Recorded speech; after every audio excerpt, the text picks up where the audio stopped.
لأنك الله قلبي كله أمل. Bismillah, assalamualaikum warahmatullahi wabarakatuh. Alhamdulillah, nahmaduhu wa nasta'inuhu wa nastaghfiruh wa na'udzu billahi min syururi anfusina wa min sayyiati a'malina. May yahdihillahu fala mudhillalah wa may yudlil fala hadiyalah. Asyhadu an la ilaha illallah wahdahu la syarikalah wa asyhadu anna Muhammadan 'abduhu wa rasuluh sallallahu alaihi wa ala alihi wa sahbihi wa sallama tasliman katsira. Alhamdulillah, kita lanjutkan untuk materi kita terhadap adab-adab sehari-hari, dan kita masih di adab dalam berdoa.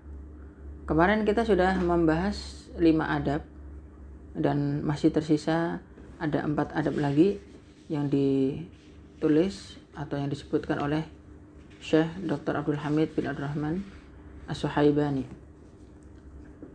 Insya Allah pada sesi kali ini kita akan selesaikan untuk pembahasan yang masih tersisa di dalam buku ini. Baik, barakallahu fikum. Adab berikutnya, adab yang ke-6 dalam berdoa kepada Allah adalah ad-du'a'u thalathan. Doa 3 kali. Jadi ketika pas seseorang itu berdoa kepada Allah, maka berdoanya sampai disebutkan 3 kali, atau permohonannya disebutkan hingga 3 kali. Kenapa? Ya, thabata fi sunnati kama fi hadithi Muslim at-tawil Ali bin Mas'udin radhiyallahu anhu. Berdasarkan hadis sahih dalam riwayat Muslim dari Ibnu Mas'ud radhiyallahu anhu, bahwasanya apa? Falamma qadan nabiyyu sallallahu alaihi wasallam salatahu rafa'a sautahu thumma da'a alaihim. Ketika Nabi sallallahu alaihi wasallam selesai dari salatnya, maka beliau mengangkat suara lalu mendoakan keburukan untuk orang Quraisy. Wa kana idza da'a thalathan. Ini kata Ibnu Mas'ud. Dan kebiasaan Nabi sallallahu alaihi wasallam, jika beliau berdoa maka beliau doanya 3 kali. Tsumma qala, lalu beliau mengucapkan Allahumma 'alaika bi Quraisy, Allahumma 'alaika bi Quraisy, Allahumma 'alaika bi Quraisy. Ya Allah, hancurkanlah Quraisy, ya Allah, hancurkanlah Quraisy, ya Allah, hancurkanlah Quraisy. Jadi sampai 3 kali. Nah, ini adalah adab berdoa yang semestinya kita lakukan. Yaitu apa? Ketika seseorang berdoa kepada Allah Subhanahu wa taala dan dirasa bahwa doa itu adalah doa yang penting, maka kita ulangi 3 kali. Sebagaimana yang diamalkan oleh Nabi Muhammad sallallahu alaihi wasallam dalam hal ini, yaitu Allahumma 'alaika bi Quraisy, Allahumma 'alaika bi Quraisy, Allahumma 'alaika bi Quraisy. Bahkan berdasarkan kesaksian dari Ibnu Mas'ud tadi bahwa Rasulullah sallallahu alaihi wasallam jika berdoa itu 3 kali gitu. Maka misalkan seseorang terlilit utang dan utangnya itu sampai membuat dia itu sulit atau sempit hidupnya, maka bisa diamalkan, ya Allah, lunasilah utangku, ya Allah, lunasilah utangku, ya Allah, lunasilah utangku. Jadi misalkan seperti itu, maka dengan membaca ataupun menyebutkan hajatnya sampai 3 kali, itu termasuk adab dalam berdoa. Dengan demikian, seseorang itu apabila 3 kali, ini yang disebut dengan mendesak Allah atau merayu Allah. Saking butuhnya kita kepada Allah sampai kita ini mintanya 3 kali. Nah, maka itu ketika seseorang meminta kepada Allah, semakin banyak kita minta sama Allah, maka semakin baik pula. Jadi Allah semakin merasa dibutuhkan. Dan kita menunjukkan bahwa kita semakin butuh sama Allah Subhanahu wa taala. Maka itu jika berdoa, maka berdoalah 3 kali. Maksudnya menyebutkan lafadznya, sebutkanlah 3 kali. Nah, ini adalah adab yang ke-6. Kemudian adab yang ke-7, ad-du'a'u bil jawami'i minad du'a. Jadi hendaknya seseorang itu ketika berdoa, hendaknya dia memakai doa yang mencakup. Maksudnya apa? Doa itu dengan berdoa seperti itu udah mencakup banyak kebutuhan. Ya. Jadi yang sifatnya komprehensif. Nah, apabila kita lihat Nabi Muhammad SAW dalam banyak doanya juga menyukai yang seperti itu. Termasuk kesaksian dari Aisyah radhiyallahu anha dalam hadis riwayat Abu Dawud dan Ahmad. Aisyah mengatakan karena sallallahu alaihi wasallam dulu Nabi Muhammad sallallahu alaihi wasallam yastahibbul jawami'a minad du'a. Dulu Nabi Muhammad sallallahu alaihi wasallam itu sangat suka jika berdoa dengan doa yang mencakup, yang komprehensif. Wa yada'u ma siwa dzalika, dan meninggalkan yang selain itu. Jadi doa itu nggak boleh bertele-tele. Doa itu nggak boleh bertele-tele, apalagi sesuatu yang sudah mencakup.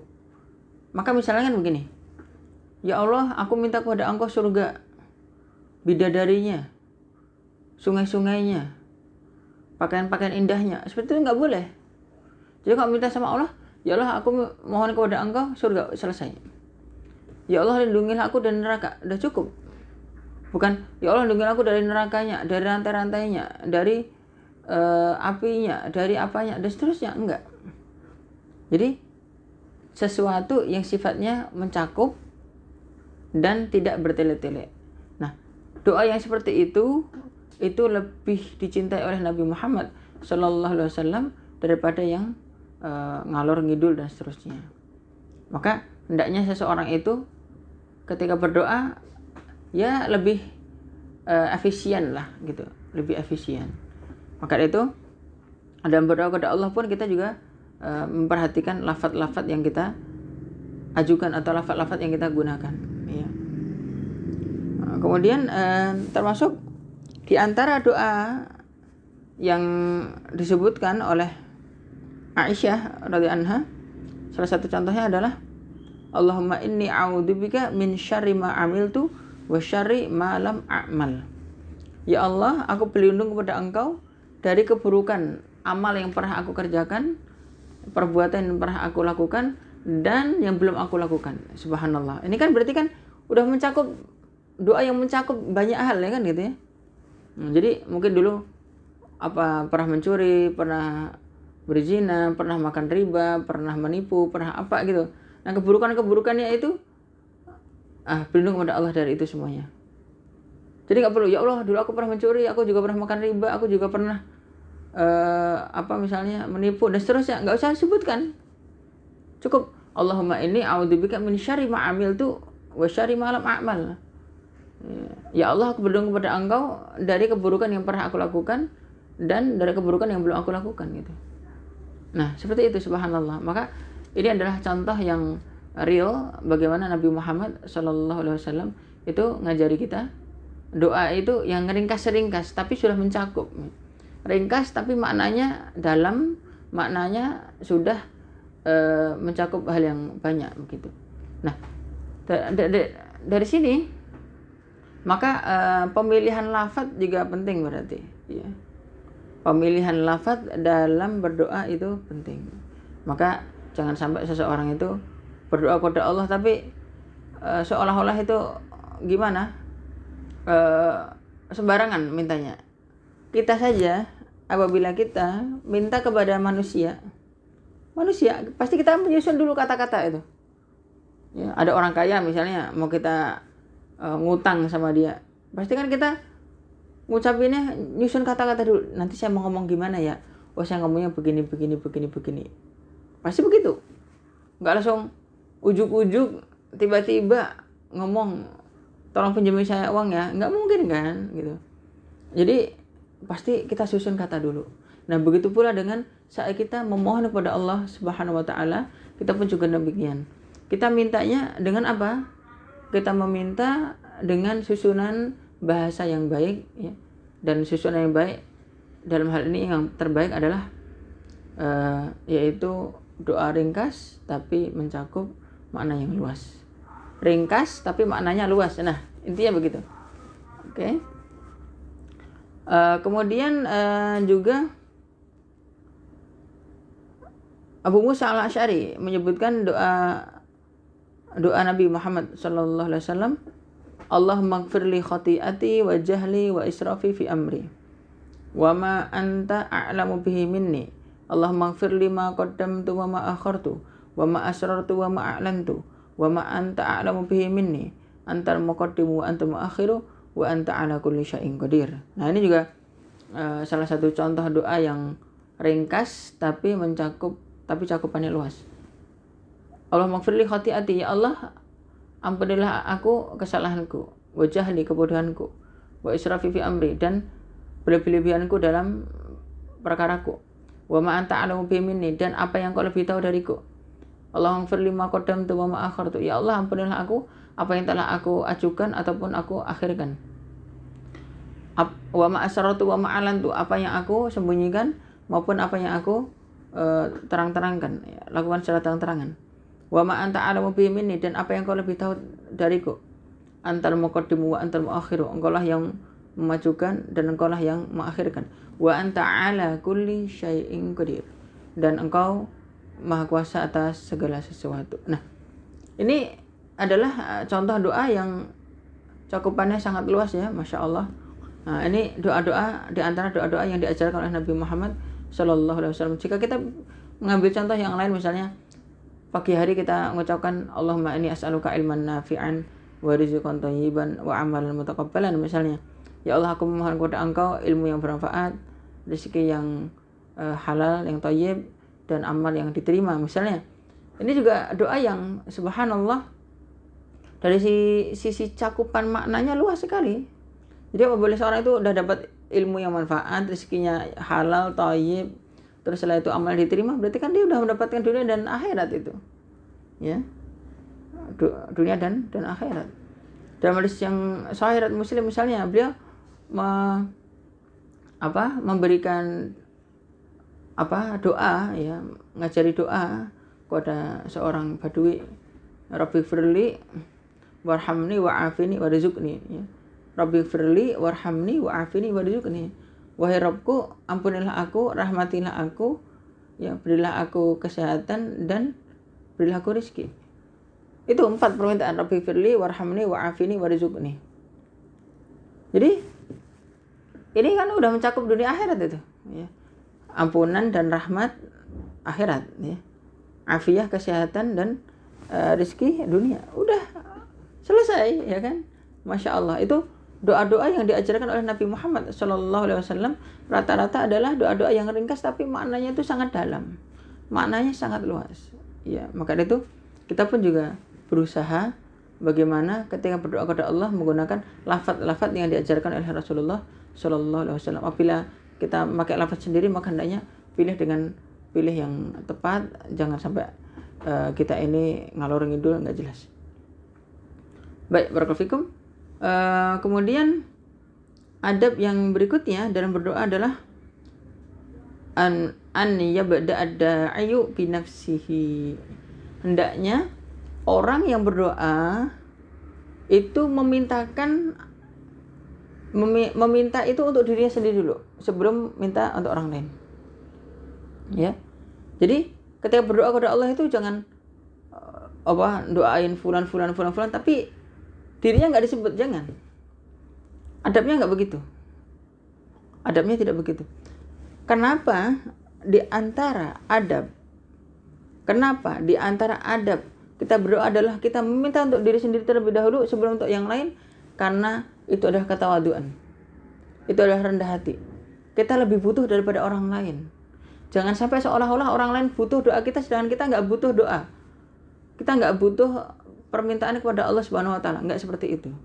Maka dari itu yang ada dalam ayat-ayat pasti Rabbana ighfir lana wa li ikhwanina alladziina sabaquna bil iman.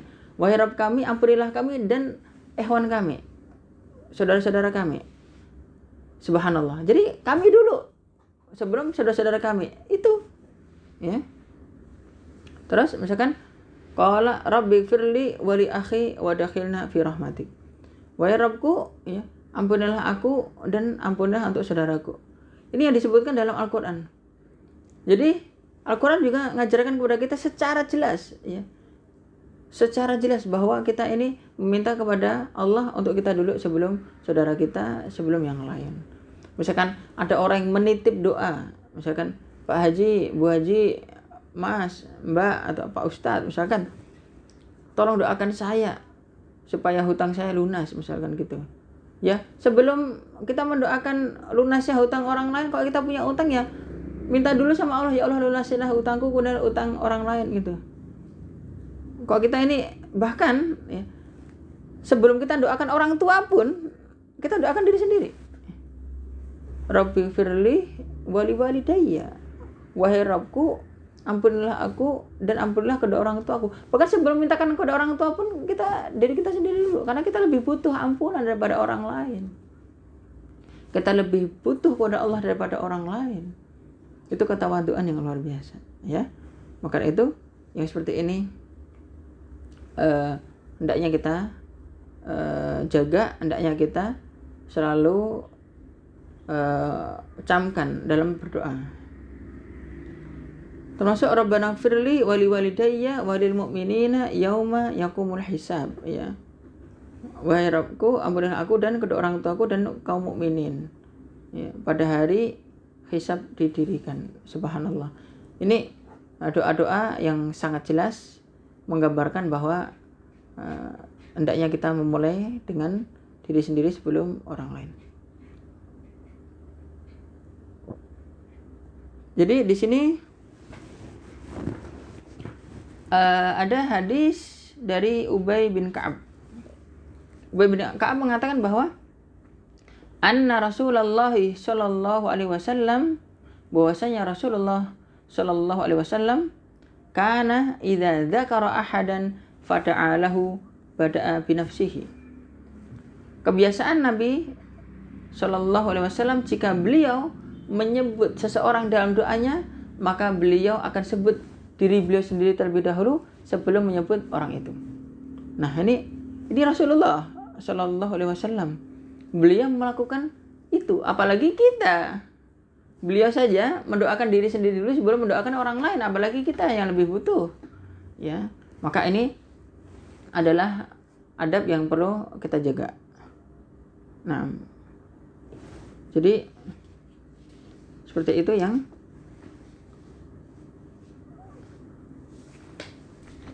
perlu kita jaga dalam doa kita. Maka hendaknya ya seseorang jangan sampai jika dia ingin mendoakan orang lain karena mungkin banyak di husnudoni, saya titip doa seperti itu, saya titip doa, tolong doakan saya dan seterusnya, maka jangan sampai kita melupakan diri sendiri, ingat orang lain tapi melupakan diri sendiri.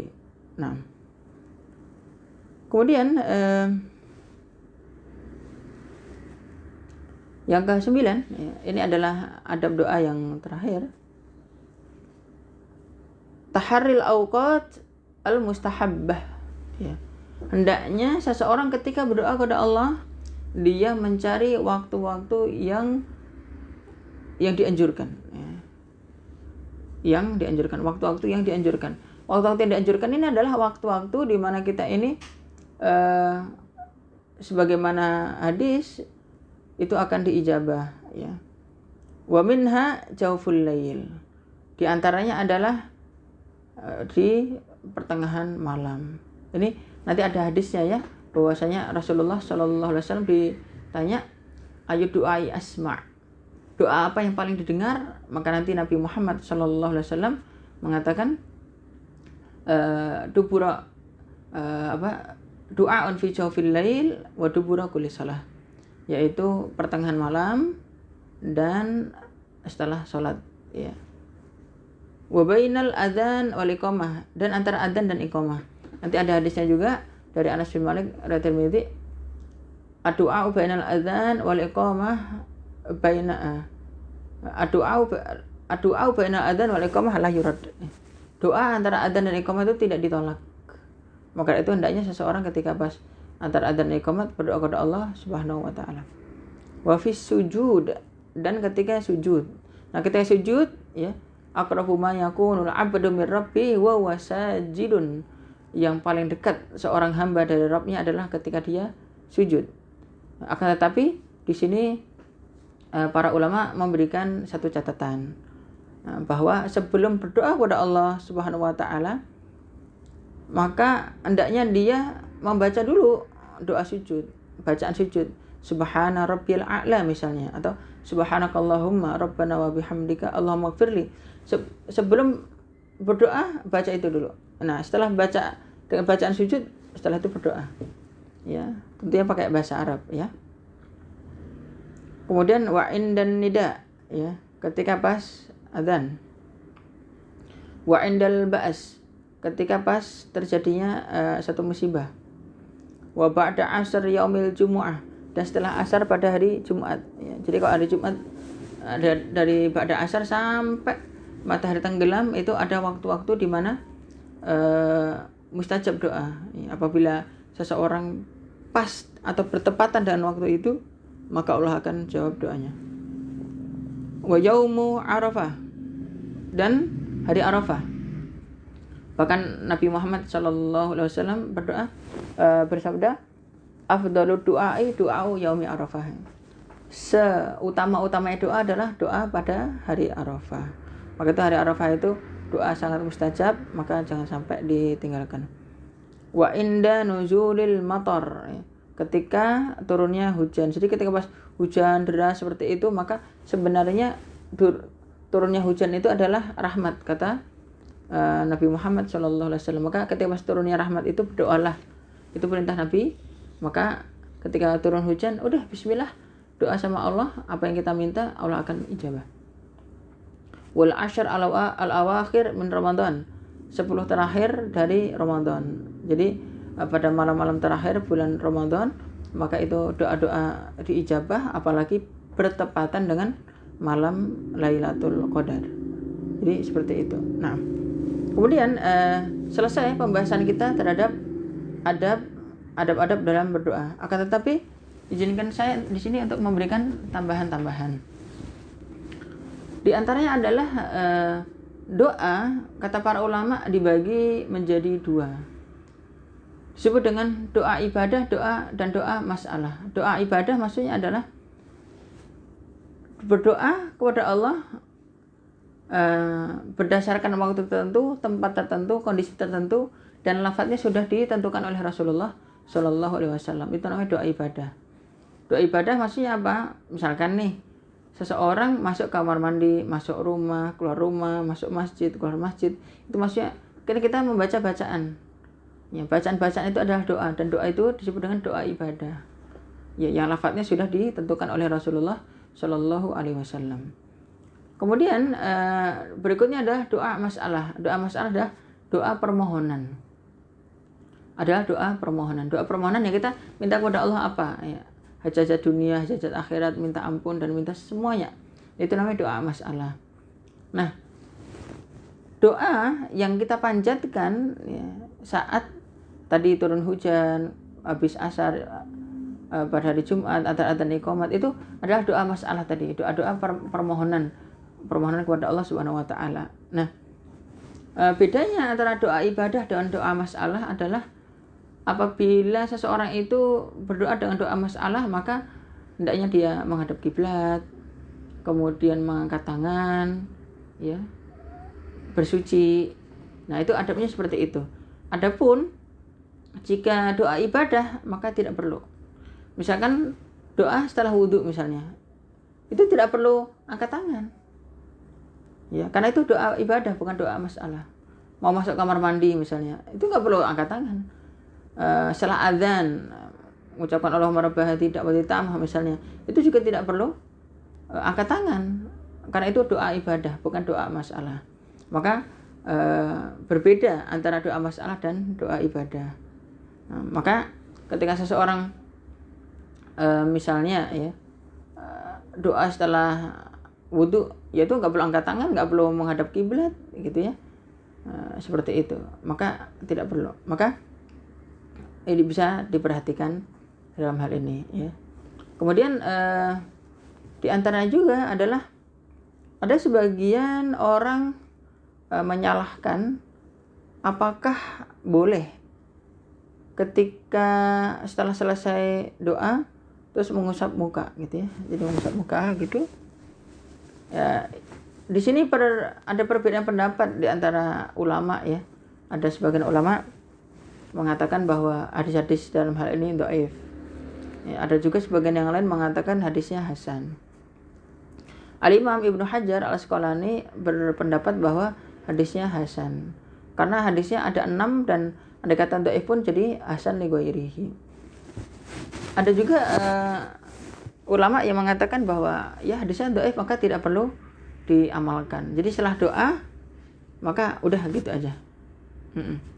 Jadi nggak perlu begini. Ya ada seperti itu. Di kalangan ulama Saudi sendiri juga terjadi perbedaan pendapat dalam hal ini. Ala kulli hal, bagaimanapun hal ini masalah yang luas. Siapa yang mau usap muka, usap wajah setelah doa silahkan. Tidak juga tidak mengapa. Contohnya Syekh Dr. Abdullah bin Abdurrahman Al-Jibrin, beliau termasuk salah satu ulama Saudi yang mengamalkan hal ini.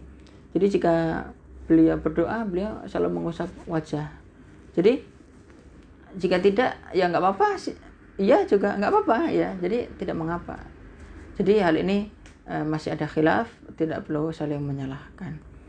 Kemudian dalam berdoa mengangkat tangannya di mana ya. Nanti Al-Imam Ibnu Muflih Al-Hambali menyebutkan ya di depan dada. Di depan dada dengan merapatkan apa? Merapatkan tangan. Jadi merapatkan tangan begitu. Jadi ada yang berdoa begini, yaitu sah-sah saja, tapi sunnahnya adalah seperti ini dan menghadap ke langit dan di depan dada. Jadi seperti itu.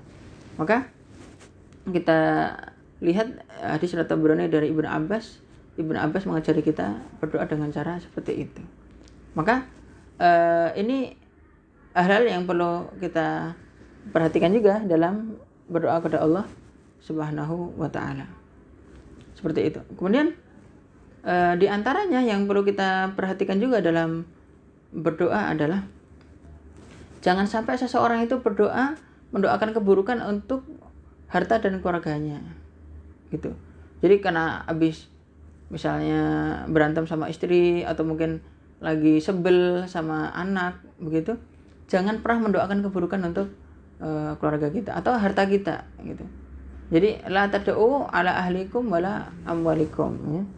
Janganlah kalian mendoakan keburukan untuk keluarga kalian dan harta kalian, kata Rasulullah sallallahu alaihi wasallam. Jadi kalau doa itu yang baik-baik saja. Kemudian catatan juga yang lain adalah jika seseorang itu berdoa kepada Allah, maka hendaknya dia tidak mengatakan aku udah berdoa tapi Allah belum jawab. Tidak boleh seperti itu. Karena sesungguhnya yang seperti itu adalah tergesa-gesa. Kita berdoa kepada Allah, tapi yang berhak menjawab adalah Allah Subhanahu wa taala. Dan Allah memberikan bisa jadi memberikan kita ganti dari doa kita. Maka Nabi Muhammad SAW menjelaskan bahwa seseorang jika berdoa kepada Allah Subhanahu wa taala bisa jadi langsung Allah ijabah doanya. Ini kemungkinan pertama. Yang kedua adalah Allah ganti dengan keselamatan, yang keselamatan itu kira-kira sesuai dengan besarnya doa yang ia panjatkan. Yang ketiga adalah Allah akan akhirkan pahala doa itu nanti di akhirat. Jadi memang ada 3 kemungkinan. Maka dari itu apabila seseorang tidak diijabah doanya, tapi dia selamat dari kecelakaan misalnya, selamat dari penyakit yang mematikan misalnya, itu bisa jadi ya ganti dari doanya. Atau nanti saja di akhirat misalnya. Jadi nanti ketika pas di akhirat, ya dia mendapatkan pahala besar dari doa yang dia tunggu-tunggu ternyata juga belum diijabah. Ya. Jadi jangan sampai seseorang itu menyalahkan Allah. Aku sudah berdoa tapi Allah tidak ijabah gitu. Tidak boleh, kita tidak boleh memaksa Allah Subhanahu wa taala dalam arti seolah-olah menuduh Allah itu pelit, seolah menuduh Allah itu tidak mau. Enggak, ya. Bisa jadi ketika tidak diijabahnya doa kita, itu ada hikmah besar. Misalnya seseorang minta, ya Allah berilah aku anak misalnya. Udah nikah udah lama, ternyata apa? Minta anak, belum Allah beri anak. Kenapa belum Allah jawab? Ya bisa jadi ya ada hikmah di balik itu. Kalau punya anak bisa jadi anaknya malah durhaka gitu kan. Anaknya malah murtad misalkan. Seperti itu. Maka Allah menjawab doa ataupun tidak menjawab doa, itu di balik itu pasti ada hikmah besar. Di balik itu pasti ada hikmah besar. Maka dari itu hendaknya seseorang itu selalu berhusnudzon kepada Allah Subhanahu wa taala. Maka ingat bahwa Allah Maha Pemurah, Allah Maha Pengasih, Allah Maha Penyayang. Jadi apabila dijawab doa kita itu karena kasih sayang Allah. Jika tidak dijawab doa kita itu juga karena kasih sayang Allah. Maka sampai ada ungkapan, jika doaku dijawab, aku bersyukur kepada Allah. Dan jika doaku tidak dijawab, aku lebih bersyukur lagi kepada Allah. Kenapa? Karena sesungguhnya Allah memberikan pilihan untukku. Dan pilihan Allah lebih baik daripada pilihanku. Subhanallah. Ini adalah husnudzon yang luar biasa. Maka dari itu, hendaknya seseorang selalu yakin bahwa apapun yang Allah tentukan, apapun yang Allah putuskan, apapun yang Allah takdirkan, semuanya baik untuk hambanya. Baik untuk di dunia, baik untuk di akhirat. Saya kira demikian untuk adab-adab doa sekaligus tambahan-tambahan yang kita perlu bahas dalam masalah doa. Kita berharap kepada Allah Subhanahu wa taala semoga doa-doa kita senantiasa diijabah oleh Allah Subhanahu wa taala. Dan tentunya bagaimana doa kita diijabah? Tentunya karena kita menjaga adab dalam berdoa. Tentunya karena kita husnudzon kepada Allah. Tentunya karena kita yakin kepada Allah Subhanahu wa taala. Tapi ingat bahwa pilihan Allah itu yang terbaik. Maka dengan demikian ya tuntaslah bab adab dalam berdoa, dan kita akan lanjutkan pertemuan berikutnya dengan pembahasan bab-bab yang lain. Terima kasih. Jazakumullahu khairan katsira. Subhanakallahumma wa bihamdika asyhadu an la ilaha illa anta astaghfiruka wa atubu ilaik. Sekian, assalamualaikum warahmatullahi wabarakatuh.